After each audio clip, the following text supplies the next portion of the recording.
नमस्कार, वंदे मातरम। दोस्तों, एक बार फिर से स्वागत है आप सबका सैनिक पाठशाला में। वैसे तो हमारा अभी पेंशन कैलकुलेशन का सीरीज चल रहा है, लेकिन जब तक मैं पेंशन कैलकुलेशन सीरीज का दूसरा वीडियो यहाँ डालूं, अगला वीडियो डालूं, उससे पहले एक बहुत ही इम्पोर्टेंट टॉपिक है जिस पे मैं थोड़ा सा आप लोगों को जानकारी देना चाहता हूँ। ये जो वीडियो है उन लोगों के लिए है, स्पेशली उन लोगों के लिए है जो इस महीने, अगले महीने या इस साल 1-1.5 साल के अंदर जो है पेंशन आउट होने वाले हैं, या उनमें से कुछ लोग अभी अभी जो रिसेंटली पेंशन चले गए उनके लिए भी थोड़ा बहुत काम आएगा। तो वीडियो अंत तक जरूर देखें दोस्तों, क्योंकि इस वीडियो में मैं कुछ ऐसी चीजें बताऊंगा जो चीजें जब मैंने खुद बहुत फील किया है। जब मैं पेंशन आ रहा था इस पिछले महीने, तो मैंने इस चीज को बिल्कुल नोटिस किया है कि लोग छोटी छोटी प्रॉब्लम्स जो पहले अपना सोल्यूशन नहीं करते, उसकी वजह से उस टाइम में डिस्चार्ज ड्रिल के टाइम में कुछ बहुत सारे उनको परेशानियां झेलना पड़ता है और उनका सही डॉक्यूमेंटेशन नहीं हो पाता, उनका पीपीओ टाइम से नहीं आता है। तो ये सब कुछ आप जब खुद डिस्चार्ज ड्रिल के लिए रिपोर्ट करोगे, आप लोगों में से किसी को ये प्रॉब्लम ना आए, या डिस्चार्ज ड्रिल के लिए आप लोगों ने रिपोर्ट करना है तो किस तैयारी के साथ रिपोर्ट करना है, उस चीज के बारे में मैं यहाँ बताऊंगा। क्योंकि मैंने इस चीज को प्रैक्टिकली फेस किया है और पिछले 7-8 साल से जो मैं देख रहा हूँ, मैं तो लगभग 2012-13 से ही रिकॉर्ड में था, बीच में यूनिट में चला गया था, लेकिन फिर उसके बाद फिर से रिकॉर्ड में चला गया। मैं तो लंबे टेन्योर तक मैंने डिस्चार्ज ड्रिल को ऑब्जर्व किया है। तो उसमें जो लोग परेशानियां लेके हमारे पास आते थे, मैं ऑटोमेशन सेल में हुआ करता था, तो उन सारी चीजों को एनालाइज करने के बाद मैंने कुछ चीजें अभी जो करंट हमारा डिस्चार्ज ड्रिल में जो प्रॉब्लम्स आते हैं, उनका कुछ थोड़े से निचोड़ मैंने निकाला है, जो आप लोगों के सामने मैं शेयर करना चाहता हूं। और आप लोग जब भी डिस्चार्ज ड्रिल के लिए आए, अपने इन प्रॉब्लम्स को सॉर्ट आउट कर ले, या तो फिर जो चीजें मैं बताऊंगा उन चीजों को लेकर के डिस्चार्ज ड्रिल में पहुंचे, ताकि आपको अपनी परेशानियां बिल्कुल सॉल्व हो जाए आपके सर्विस में रहते रहते।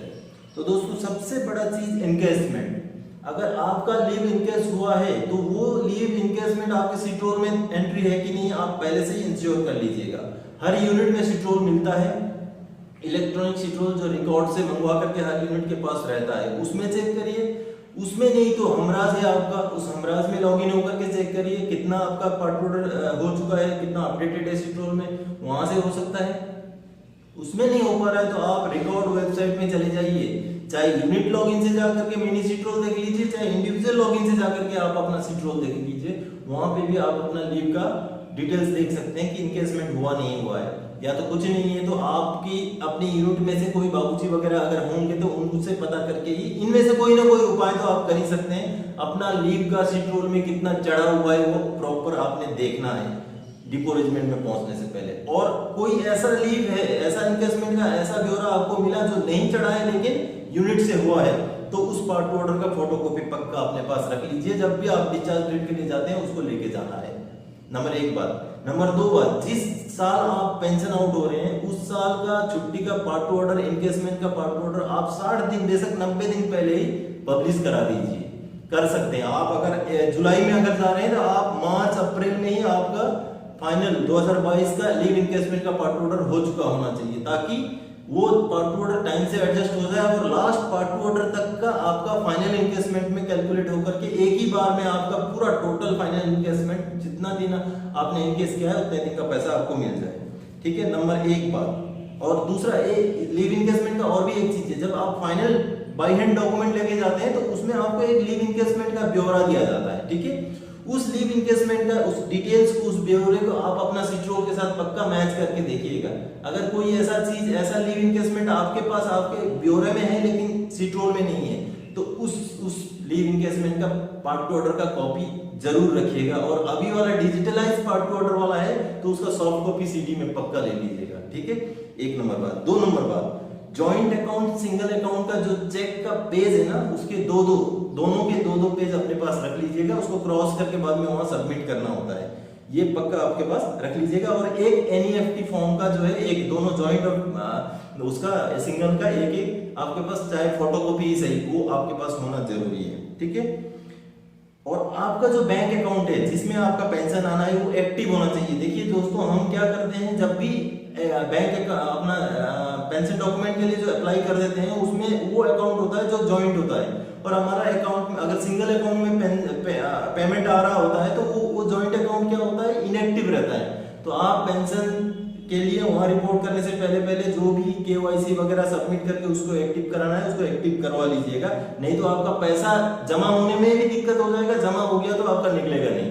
तो इस चीज को पक्का इंश्योर कीजिएगा।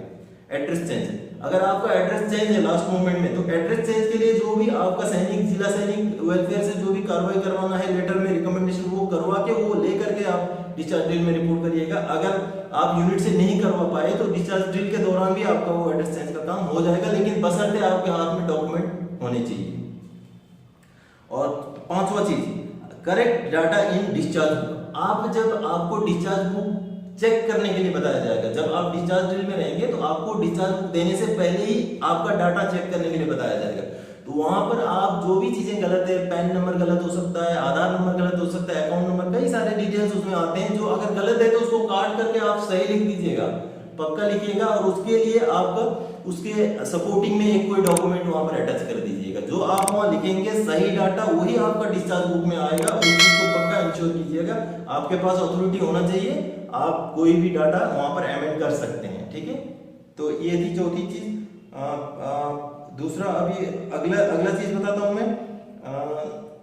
अगर आपके किंडेड रोड पोर्शन में अगर कोई अमेंडमेंट है, जैसे आपके बच्चे का, वाइफ का, माता पिता का date of birth, name change वगैरह में अगर कोई चेंजेस है तो आप यूनिट में रहते ही उसका कार्रवाई करवा लीजिए। अगर इनकेस नहीं करवा पाए तो भी आपके हाथ में पूरे डॉक्यूमेंट होने चाहिए। आप डिस्चार्ज ड्रिल के दौरान भी आपका वो चेंज हो जाएगा अगर आपके हाथ में डॉक्यूमेंट है तो। इवन वहां पर आपको रिकॉर्ड वाले प्रायोरिटी में करवा देंगे, लेकिन आपके हाथ में डॉक्यूमेंट पूरे होने चाहिए। तो ये आप इंश्योर कीजिएगा। अगर अभी तक नहीं करवा पाए तो डॉक्यूमेंट हाथ में रखिए, डिस्चार्ज ड्रिल के दौरान आपने करवाना है। और आरएमबी, अगर मेडिकल कैटेगरी में आप जा रहे हैं तो आरएमबी आपका 45 दिन, कम से कम भी 45 दिन पहले रिकॉर्ड में पहुंच जाना चाहिए। जहां से आपका आरएमबी यानी कि एमएच से आरएमबी हुआ, जो भी आगे कोर में गया, एरिया हेडक्वार्टर में गया, वहां से होकर के रिकॉर्ड में 45 दिन पहले पहुंच जाना चाहिए, तब जाके आपका आरएमबी साथ में प्रोसेस हो जाएगा और आपका डिसेबिलिटी पेंशन और सर्विस पेंशन इकट्ठा ही मिल जाएगा आपको एक ही पीपीओ में, ये वन टाइम में। नहीं तो अगर आपका आरएमबी डिले से पहुंचा, अगर 45 दिन टाइम नहीं बचा, 40 दिन के अंदर पहुंचा या 30 दिन में पहुंचा, तो आपका प्रोसेस नहीं होगा और उसको आते आते फिर आगे और 3-4 महीना अलग से लगेगा। तब तक आपका कम्यूटेशन भी रुक जाएगा, ठीक है। बाकी पैसे मिल जाएंगे लेकिन कम्यूटेशन रुक जाएगा और आपका डिसेबिलिटी पेंशन अगर है तो वो भी रुक जाएगा। अगला 3-4-6 महीने जितना भी लगेगा उतना लगेगा। तो आरएमबी आपने टाइम से करवाना है, कम से कम भी 3 महीने पहले आपने एमएच में आरएमबी का काम खत्म कर देना है, आपका डिस्चार्ज जाने से 3 महीने पहले, ठीक है दोस्तों। अब रजिस्टर्ड मोबाइल आपके हाथ में, जो सिम जो आपका रजिस्टर किया गया है आपके हाथ में वो नंबर होना चाहिए। इसका रीजन ये है, जब भी आप स्पर्श में डाटा वेरिफिकेशन करना है तो स्पर्श का मैसेज आपके हाथ में आ जाए तो तुरंत वहां भी आप अपना वेरीफाई करवा सकते हैं। अगर कहीं मान लो घर में है तो थोड़ा सा प्रॉब्लम होता है, इसलिए आप जो मोबाइल आपने अपना पार्ट ऑर्डर करवाया है, जो मोबाइल नंबर का, वो आपके हाथ में होना चाहिए, ठीक है दोस्तों। अच्छा, एमएससीपी और ओपीटी फीस का पार्ट ऑर्डर टाइम से करवा लीजिए, ठीक है। बेसिक पे में जो चेंजेस होते हैं, मेरे साथ वाले का बेसिक पे ज्यादा है, मेरा कम है, तो उसमें मैक्सिमम चीजें ओपीटी फिक्स का होता है। मैक्सिमम केसेस ओपीटी फिक्स के होते हैं। आपने सही ओपीटी फिक्स टाइम से नहीं किया तो ओपीटी फिक्स का पार्ट ऑर्डर आपने टाइम से बिल्कुल करना है, सही डेट डाल करके, ठीक है। तो आपने अभी क्या करना है, अगर आप डिस्चार्ज ड्रिल में जाने के बाद भी आपको पता चलता है कि आपका ओपीटी फिक्स का पार्ट ऑर्डर नहीं होने की वजह से आपका जो है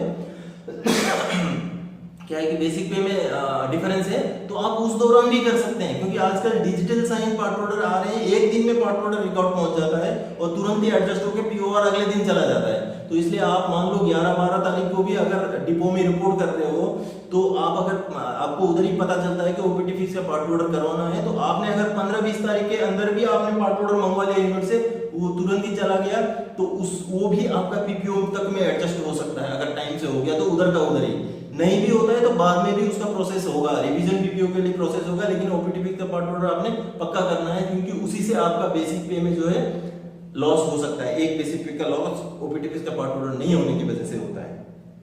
दूसरी और लास्ट एक चीज बताता हूँ, जितने भी डॉक्यूमेंट आपके इंपोर्टेंट डॉक्यूमेंट है 95 में है, जो यूनिट से आपको दिया जाएगा, उसमें से आपके सारे इंपोर्टेंट डॉक्यूमेंट आप निकाल के अपने हाथ में रख लीजिए।